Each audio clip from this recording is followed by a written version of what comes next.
నమస్కారం, welcome to I dream. నేను మీ విజేత. ప్రస్తుతం మనతో పాటు ఉన్నారు ప్రముఖ ఆధ్యాత్మికవేత్త డాక్టర్ అనంతలక్ష్మి అమ్మగారు. ఇప్పుడు అమ్మతో మాట్లాడి మన సందేహాలన్నింటినీ నివృత్తి చేసుకుందాం, మరిన్ని మంచి మంచి విషయాలు అడిగి తెలుసుకుందాం.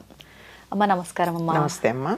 అమ్మ, భార్యాభర్తలు దాంపత్యం తర్వాత నిజంగా ఏమైనా నియమాలు ఉంటాయా పాటించాల్సినవి? చాలామంది ఆ తర్వాత వెంటనే బెడ్షీట్లు మార్చుకోవాలి, ఇల్లంతా శుభ్రపరచుకోవాలి, రకరకాల సందేహాలు ఉంటుంటాయమ్మా. అసలు నిజంగా ఎటువంటి నియమాలు పాటించాల్సి ఉంటుందమ్మా ఆ తర్వాత? వారు గనక ధర్మబద్ధంగా పెళ్లి చేసుకున్న భార్యాభర్తలైతే అది చాలా పవిత్రమైన కార్యమే గనక దానికి ఏమి అంతగా ఇల్లంతా శుభ్రం చేసుకోవాల్సిన పనేం లేదు.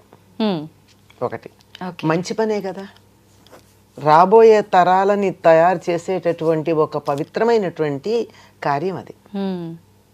అది అందుకే ముందరే చెప్పారు, ధర్మబద్ధంగా వివాహం చేసుకున్న భార్యాభర్తలైతే అని. కాకపోతే దానంత చెత్త పని ఇంకోట్లేదు, అంతే కదా. అవునమ్మా. అలాంటిది దానికోసం ప్రత్యేకంగా దుప్పట్లవి మార్చాలా అంటే పరిస్థితులను బట్టి. ఎట్లాంటి పరిస్థితులు అంటే అందరూ వచ్చి మంచాల మీద కూర్చునేవాళ్ళు, అలాంటివి ఉంటే ఇంకోళ్ళు దాని మీద కూర్చోకూడదు గనక ఆ మంచం మీద దుప్పట్లు మార్చుకోవాలి. ఎవరి మంచం మీద వాళ్లే ఉండడం, ఇతరుల మంచాల మీద కూర్చోకూడదు అనే సంస్కారం ఉన్నటువంటి వాళ్ళు ఉన్న చోట ఈ దుప్పట్లు మార్చాల్సినటువంటి అవసరం లేదు. మామూలుగా 4 రోజులకో 5 రోజులకో మార్చుకుంటాం కదా, అంతవరకు సరిపోతుంది. అంతేగాని ఇల్లు కడుక్కోవడం, అవన్నీ బెడ్షీట్స్ మార్చేయడం, ఇలాంటివన్నీ చేయాల్సినటువంటి పని ఏమీ లేదు, ధర్మంగా అయినట్టయితే. తర్వాత ఈ మంచం మీదే పిల్లలు వచ్చి పడుకుంటారు, ఫ్రెండ్స్ వచ్చి ఈ మంచాల మీదే కూర్చుంటారు. ఇప్పుడు అదొక ఫ్యాషన్ అయిపోయింది కదా, పూర్వం ఉండేది కదా అది. అలాంటి ఉన్నప్పుడు మాత్రం మార్చుకోవాలి, లేకపోతే అక్కర్లేదమ్మా. తర్వాత ఆడవాళ్ళు తల స్నానం చెయ్యాలి, అలాంటివి ఏం లేవు. ముత్తైదువైనటువంటి స్త్రీ ఎప్పుడు పడితే అప్పుడు తల స్నానం చెయ్యకూడదు. ఎప్పుడు చేసినా అభ్యంగన స్నానమే చెయ్యాలి. అభ్యంగన స్నానం అంటే తలకి నూనె పెట్టుకుని కుంకుడికాయో షీకాయో షాంపూనో పెట్టుకుని ఆ తలకున్న జిడ్డు వదిలించుకుని అభ్యంగన స్నానం చెయ్యాలి తప్ప ఊరికే టపీమని ఇట్లా నెత్తి నీళ్లు పోసుకోవడం అన్నది ముత్తైదువ భర్త జీవించి ఉన్న స్త్రీ చెయ్యకూడదు. అది చాలా అశుభం. అమ్మ, మరి ఇప్పుడు అలా మార్చాలి అయితే పురుషులు మాత్రం తప్పనిసరిగా తల స్నానం చేయాలి. ప్రతినిత్యం చేయాలమ్మా పురుషులు? ప్రతినిత్యం చేయాలి. అసలు మామూలుగా చేసేవాళ్ళు పూర్వం, అలా చేయకపోయినా నా జుట్టు పాడవుతుంది అనుకునేటటువంటి వాళ్ళు ఉన్నా ఈ సందర్భంలో మాత్రం తప్పనిసరిగా చేయాలి. ఓకే అమ్మా, అంటే ధర్మబద్ధంగా పెళ్ళైన భార్యాభర్తలు అయితే మార్చాల్సిన అవసరమే లేదని చెప్పారు.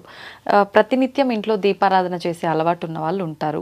ఇలా మార్చకుండా ఉన్నప్పుడు ఇంట్లో దీపారాధన చేయడం బెడ్రూమ్ లో కదమ్మా. బెడ్రూమ్ పక్క మంచం ఎక్కడ ఉంటుంది, పడగదిలో ఉంటుంది, వంటింట్లో ఉండదు. అంచేత అలాంటిది ఏం లేదు, తప్పేమీ లేదు. ఆడవాళ్ళు మాత్రం తల స్నానం చేయక్కర్లా, మగవాళ్ళు మాత్రం దీపం పెట్టాలన్నా పూజ చేయాలన్నా ఏం చేయాలన్నా తల స్నానం చేయాలి. ఓకే, తప్పనిసరిగా. అంటే ఆడవాళ్ళకి తప్పేమీ లేదు, స్నానం చేయాలి. ఓన్లీ స్నానం. ఎట్లాగో రాత్రి పడుకున్న బట్టలతో వంటింటోకే వెళ్ళాం సాధారణంగా. అవునమ్మా కదా. ఈ రోజుల్లో అయితే కుక్కర్ పెట్టి పళ్ళు తోముకునే వాళ్ళు ఉన్నారు అనుకోమ్మ, చాలా మంది కదా. అట్లా కాకుండా చాలా వరకు ఇప్పటికీ కాఫీ వరకు పాచి బట్టలతో అలౌ చేస్తున్నారు, కాఫీ టీలు. అంతే. తర్వాత వంట దగ్గరికి వచ్చేటప్పటికి సాధారణంగా 90% మంది ఇంకా వంట చేయడం మాత్రం రాత్రి పడుకున్న బట్టలతో చెయ్యటం లేదు. చాలా మంది మార్పు వచ్చింది చాలా వరకు. ఓకే అమ్మా, ఎందుకని స్నానం చేసిన తర్వాతే వంట ఎందుకు చేయాలమ్మా? మనం పడుకున్నప్పుడు ఏమవుతుందమ్మా, బాగా మెటబాలిక్ యాక్టివిటీ ఎక్కువ ఉంటుంది. శరీరంలో ఉండే ప్రతి రంధ్రం నుంచి మలినాలు బయటకు వస్తాయి. కళ్ళు పళ్ళు ఇలాంటివన్నీ కడుక్కుంటాం కదా, కానీ ఈ రోమకూపాల్లోంచి కూడా స్వేదం బయటకు వస్తుంది. అవునమ్మా. అలాగే వెళ్ళి వంట చేస్తామా? ఆరోగ్యానికి మంచిదా? కాదు. అది చెప్తారు, ఎక్కువగా మనిషికి చెమట పట్టేది రాత్రి పడుకున్నప్పుడే, చాలా పడుతుంది. అందుకే ఒక్కళ్ళు మంచం మీద పడుకున్నట్టయితే మార్క్స్ ఉంటాయి, వాళ్ళు పడుకున్న మార్క్ లాగా కనపడుతుంది. అవునమ్మా. అంటే ఈ మధ్య కాలంలో పడుకునేటప్పుడు కొంచెం వస్త్రాలు తక్కువగా వేసుకుని పడుకునే అలవాటు వచ్చింది, అందువల్ల మార్క్ కనపడుతూనే ఉంటుంది, అందువల్లే అలా పడుకోకూడదని కూడా చెప్తారు. తర్వాత ఇలా దుప్పటి దులిపామంటే మంచం మీద దుప్పటి కనీసం ఇంతన్నా దుమ్ము వస్తుంది. దుమ్ము ఏమిటంటే మన శరీరంలో నుంచి ఊడిపడినటువంటి పైన ఉన్నటువంటి సెల్స్ అన్ని డెడ్ సెల్స్. ఇలా ఉన్నటువంటి ఈ స్థితిలో అలా చేసిన దానికన్నా హాయిగా స్నానం చేస్తే అసలు ముందు మనసు హాయిగా ఉంటుంది, శరీరం హాయిగా ఉంటుంది, ఈ మాలిన్యాలన్నీ వదిలిపోయి హాయిగా ఉంటుంది. అలా హాయిగా అయిన మనసుతో వంట చేసినప్పుడు తిన్నవాళ్ళకు కూడా సుఖంగా ఉంటుంది. వంట కూడా రుచిగా ఉంటుందమ్మా. వంట చేసే వాళ్ళ మనస్సును బట్టి రుచి వస్తుందమ్మా. నిజమమ్మా. పెద్ద లెక్కేసి కూడా చూడక్కర్లేదు, ఏదో ఎప్పుడన్నా పొరపాటున ఉప్పు ఎక్కువ తక్కువ పడితే పడచ్చు, కానీ జనరల్గా వంట చేసేవాళ్ళు తినేవాళ్ళు తినాలన్న దృష్టితో చేస్తే మాత్రం వంట రుచిగా వస్తుంది. ఏదో మొక్కుబడిగా చేస్తే అట్లాగే ఉంటుంది. అంచేత శుచిగా ఉండడం కోసమే స్నానం చేయడం. ఓకే అమ్మ, ఇప్పుడు ఆడవాళ్ళు తల స్నానం అవసరం లేదని చెప్పారు, కానీ అనుకోకుండా మనం బయటికి వెళ్ళినప్పుడు ఎక్కడికో అంటే ఆధ్యాత్మిక పరంగా వెళ్ళాల్సిన సందర్భాలు ఉంటాయి, అట్లా అనుకోకుండా వెళ్ళాల్సి వస్తుంది, తెలియకుండా వెళ్ళిపోతుంటాం ఒక్కొక్కసారి. అట్లాంటప్పుడు తల స్నానం చేసి పెడతామమ్మా. ఖచ్చితంగా. ఇప్పుడు కొంతమంది తెలియకుండా కూడా మన ఇంటికి వస్తూ ఉంటారు, అనుకోకుండా కూర్చుంటారు, మనం వాళ్ళకు వద్దు అని చెప్పలేము. అంటే వాళ్ళు అశుచిగా ఉన్న వాళ్ళని మీ ఉద్దేశం, అంతే కదా? అట్లాంటప్పుడమ్మా, అందుకేనమ్మా ఇళ్లల్లో పూర్వకాలం కుషన్స్ ఉన్న సోఫాలు వేసేవాళ్ళు కాదు.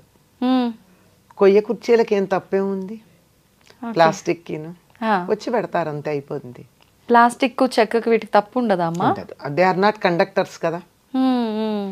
ఓకే. అంచేత వాటిని మనం తుడుచుకున్న నీళ్ళేసి కడిగినా ఏం అవ్వవు. అంచేత వాళ్ళు వచ్చి వెళ్ళిన తర్వాత మనకేం సమస్య లేదు. మనకి తెలిస్తే కాస్త పసుపు నీళ్ళు చల్లుకుంటాం వాటి మీద, లేకపోతే మనం చేయగలిగింది ఏం లేదు. అది వాళ్ళకు ఉండాలి, ఎవరికి వాళ్ళు. పైగా మనం పూజలును పారాయణలు జపాలు లాంటివి కుషన్స్ ఉన్న వాటిల్లో కూర్చొని చేయకూడదని చెప్పడానికి కలిగిన కారణం అదే. ఓకే. ఎక్కడ పడితే అక్కడ చేయం కదమ్మా, పారాయణ చేస్తున్నాం, ఏదో రకరకాల పారాయణలు చేస్తున్నారు కదా ఈ మధ్య. ఆ చేసేటటువంటి పారాయణ చేసేటప్పుడు మనం శుచిగా ఉతికారేసినటువంటి వస్త్రం కట్టుకుని అంతే, అంతకు చాలమ్మా.